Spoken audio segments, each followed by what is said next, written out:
Hello guys सबैजनालाई good evening. Green tea टक्क बाहिर एकछिन जगिङ गरेर आइयो अनि त्यसपछि नुहाएर यो चिसो ग्रिन टी खाँदाखेरि त लास्टै मजा, आँतै शीतल हुने।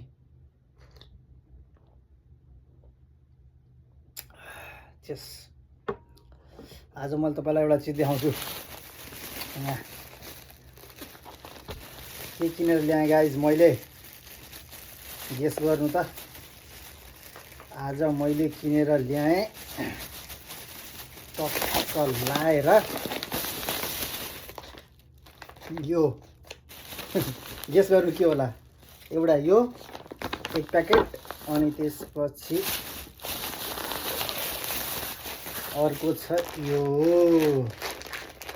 गाइज। यो चाहिँ के भन्दाखेरि गाइज, यो चाहिँ अर्गानिक माटो किनेर ल्याएको माटो।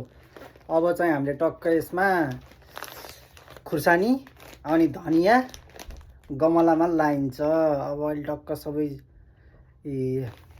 अहिले रोपेपछि सबै चाँडै फल्ने सिजन हो नि त हैन। टक्क अहिले गर्मीको सिजन, टक्क लाउनु पर्यो धनिया खुर्सानी। अरू के हुन्छ अरूहरू चाहिँ थप्दै जाम्ला। अहिलेको लागि चाहिँ धनिया र खुर्सानी लाउनु पर्यो भनेर टक्क गमलामै भयो नि गाइज। 2-3वटा गमला छ, त्यसमा लाइन्छ।